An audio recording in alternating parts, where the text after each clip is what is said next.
السلام علیکم دوستوں، انسانیت کے مشن میں میرا ساتھ دیں۔ 500 یتیم بچوں کے لیے فری سکول میں ہماری مدد کریں، جتنا ہو سکے آگے بڑھیں۔ سینئر صحافی اور تجزیہ کار جاوید چودھری کے مطابق ان کی صدر یحییٰ خان اور ان کی وسکی پارٹی سے روزانہ ملاقات ہوتی تھی۔ مشرقی پاکستان کے سرنڈر کا معاہدہ اور ملک ٹوٹنے کی انوائسمنٹ بھی رودید خان نے تیار کی تھی۔ مجھے 2000 کے بعد ان سے متعدد مرتبہ ملاقات کا موقع ملا۔ ان کی یادداشت بے انتہا اچھی تھی، انہیں دوسری جنگ عظیم کے واقعات تک یاد تھے۔ میاں نواز شریف اور آصف علی زرداری کی کرپشن کی کہانیاں بھی سناتے تھے، جنرل مشرف اور عمران خان کی حماقتوں کے قصے بھی۔ آخری دنوں میں عمران خان سے بہت مایوس تھے، ان کا کہنا تھا قدرت نے اسے پاکستان کو تبدیل کرنے کا موقع دیا، مگر اس نے اسے بری طرح برباد کر دیا۔ یہ پاکستانی تاریخ کا پہلا سیاستدان تھا جسے فوج میں زبردست پذیرائی حاصل تھی، یہ اسے استعمال کر کے ملک کی سمت درست کر سکتا تھا، مگر اس نے چن چن کر بے وقوف اپنے گرد جمع کر لیے۔ ان سب نے مل کر ملک کا بیڑا غرق کر دیا۔ وہ 1971 کے سانے کی خفیہ داستانیں بھی سنایا کرتے تھے۔ ان کا کہنا تھا مشرقی پاکستان نے ہم سے جلد یا تھوڑی دیر بعد الگ ہونا ہی تھا، لیکن یہ اس خوفناک طریقے سے الگ ہوگا اور جاتے جاتے پاکستان کے گلے میں جنگ میں ہار کا طوق بھی ڈالے گا۔ یہ کسی نے سوچا نہ تھا۔ لہٰذا جب مشرقی پاکستان کی علیحدگی کی خبر آئی تو ملک میں ایک بھی ایسا شخص نہیں تھا جس کی آنکھوں میں آنسو اور حلق میں بین نہ ہو۔ لوگ گلیوں میں لیٹ لیٹ کر رو رہے تھے۔ وہ صدمہ آج تک ہماری نسل کے سینے کا داغ ہے۔ میں نے ان سے پوچھا، سر 1970 میں ملک میں آپ جیسے سینکڑوں سمجھدار، تجربے کار اور ذہین لوگ تھے، فوج میں بھی عقل مند اور بہادر لوگ تھے۔ جنرل یحییٰ خان بھی شراب نوشی اور عیاشی کے باوجود بریلینٹ جرنیل تھے، ان پر مالی کرپشن کا کوئی الزام نہیں تھا۔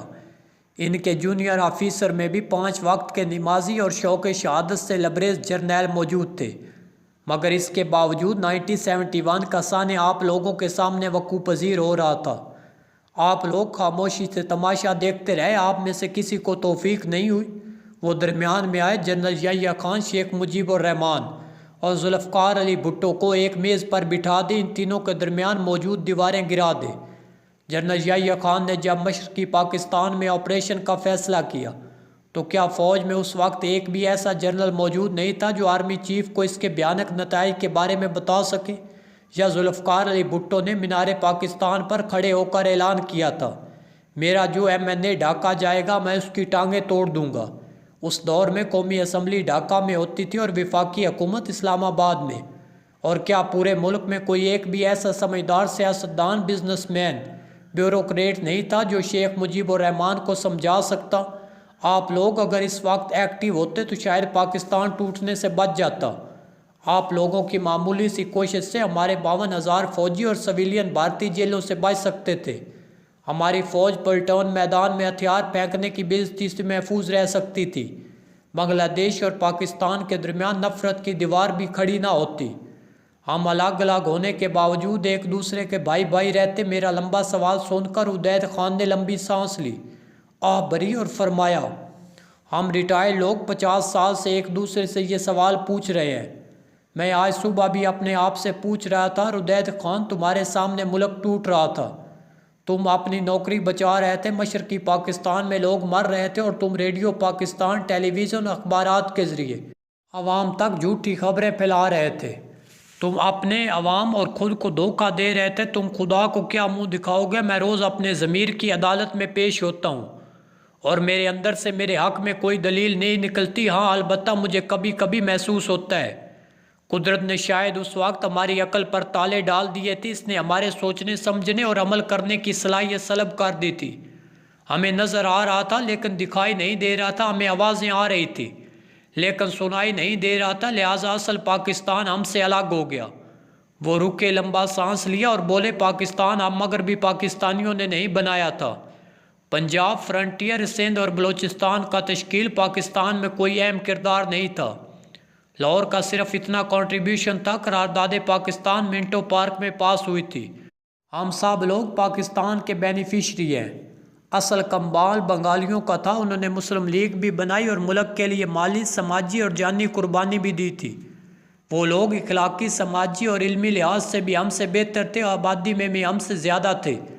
تاریخ میں پہلی مرتبہ اکثریت نے اقلیت سے الگ ہونے کا فیصلہ کیا۔ اکثریت نے اقلیت کے خلاف موومنٹ چلائی۔ اقلیت نے اکثریت کے خلاف ملٹری آپریشن کیا۔ مجھے آج محسوس ہوتا ہے بنگالیوں نے ہم سے الگ ہو کر ٹھیک ہی کیا، ورنہ آج تک وہاں دھرنے چل رہے ہوتے یا پھر مارشل لا ہوتا۔ مجھے ردید خان کے الفاظ نے ہلا کر رکھ دیا۔ یہ ایک ایسے 100 سالہ بزرگ کے الفاظ تھے جس نے بڑی شاندار زندگی گزاری تھی، جو ملک کے اہم ترین واقعات کا عینی شاہد بھی تھا۔ وہ اس وقت زندگی کی ہوس سے آزاد ہو چکے تھے۔ وہ جانتے تھے آج یا کل زندگی کی ڈور ان کے ہاتھ سے پھسل جائے گی، لہٰذا ماضی کے بارے میں ان کا تجزیہ بے لاگ اور قیمتی تھا۔ ان کا کہنا تھا قدرت جب کسی قوم کو برباد کرنا چاہتی ہے تو یہ ان کے صاحبان اقتدار کی عقل معاف کر دیتی ہے، یہ ان کی سوچنے اور سمجھنے کی صلاحیت ختم کر دیتی ہے۔ 1971 میں بھی یہی ہوا، اب 2024 میں بھی وہی ہو رہا ہے۔ ملک میں اس وقت بھی ایک الجھا ہوا ٹرائیکا ہے۔ عمران خان جیل میں بیٹھ کر ملک کی جڑیں کھوکھلی کر رہا ہے۔ اللہ تعالیٰ نے انہیں اقتدار بھی دیا تھا اور فوج کا غیر مشروط ساتھ بھی، لیکن یہ اقتدار سنبھال سکا اور نہ ساتھ برقرار رکھ سکا۔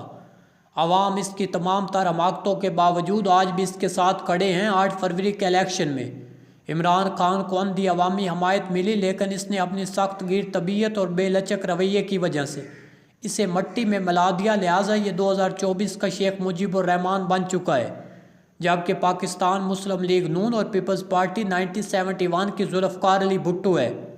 یہ جانتے ہیں عوام نے انہیں الیکشن میں مسترد کر دیا ہے اور اقتدار ان کا حق نہیں، لیکن یہ اس کے باوجود کرسی کے ساتھ چمٹے ہوئے ہیں۔ یہ اس چپکاؤ کی ہر قیمت ادا کرنے کے لیے تیار ہیں۔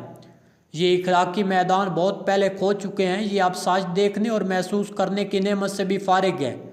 یہ جانتے ہیں یہ شریف فیملی کی آخری ٹرم ہے، اس کے بعد یہ کہاں ہوں گے اور کیسے ہوں گے کوئی نہیں جانتا۔ اگلا وزیر اعظم بلاول بھٹو ہوگا۔ کیوں؟ کیونکہ پاکستان کو اب ایک ایسا سندھی وزیر اعظم چاہیے جسے ایران بھی پسند کرتا ہو، اور بلاول بھٹو اس کے لیے انتہائی سوٹیبل امیدوار ہے، اور یہ اس کے لیے ہر قیمت ادا کرنے کے لیے تیار ہیں۔ اور تیسری طرف ایک ایسی اسٹیبلشمنٹ ہے جس نے فیصلہ کر لیا ہے کچھ بھی ہو جائے عمران خان کے ساتھ مذاکرات نہیں ہوں گے۔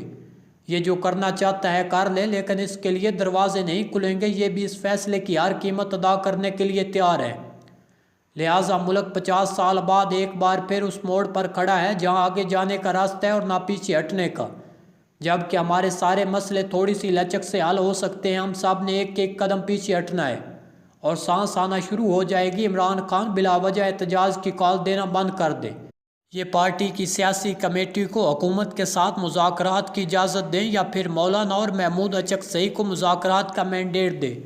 نواز شریف اور آصف علی زرداری بھی تھوڑی سی قربانی دے دیں۔ یہ 5 سال کے بجائے 2.5 سال پر اتفاق کر لیں۔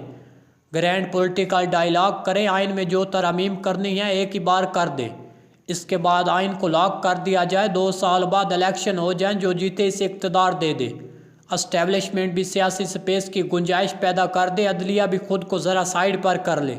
یہ سارا بحران ایک ہفتے میں ختم ہو جائے گا، ورنہ دوسری صورت میں یہ فساد بے شمار لوگوں کے سر اور ملک کا راسا بھرم بھی کھا جائے گا۔